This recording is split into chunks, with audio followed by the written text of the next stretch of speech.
questions about questions. When should I ask a question instead of a keyword search? That's something we get asked a lot here at Guru.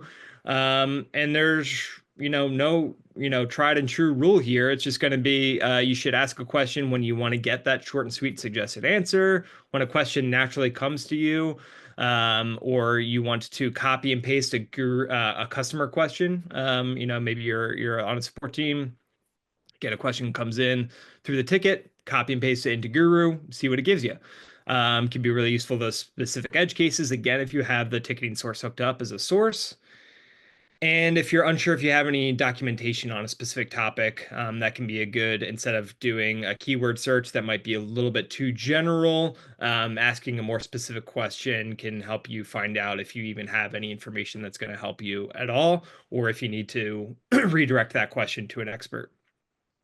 How should you ask a question? That's probably the most common question we get about asking questions.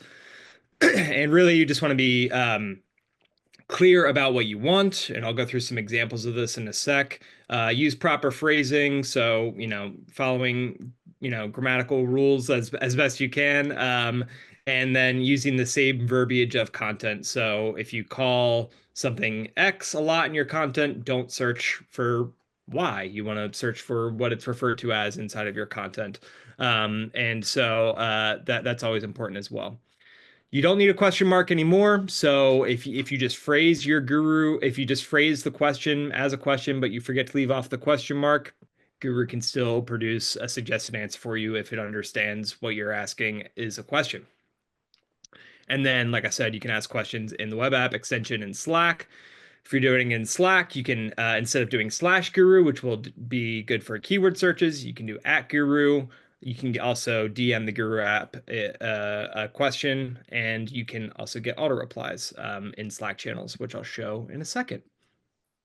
In terms of what to avoid, you want to, when asking questions, you want to avoid including unnecessary information. So here's an example of a bad question. I had a call with a customer and they were asking about our API. Where can I find the latest information? That's too much. You're doing too much. Do less. Okay. Peel it back. Just ask it. Where can I find the latest API limits? All right. That's all the AI needs to know. So keep the questions simple and contextually relevant. And then right now, the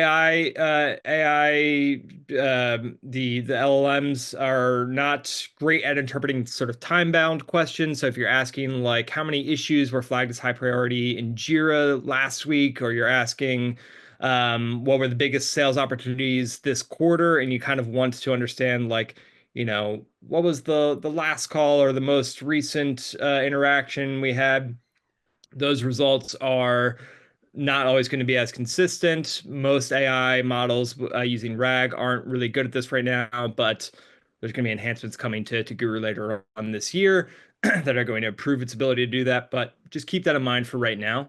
That's maybe not going to give you the best results if you're asking those sort of time-bound questions currently, but soon enough you'll be able to do those time-bound questions and more interpretive analysis type questions as well that are going to produce better results later on when we release some enhancements.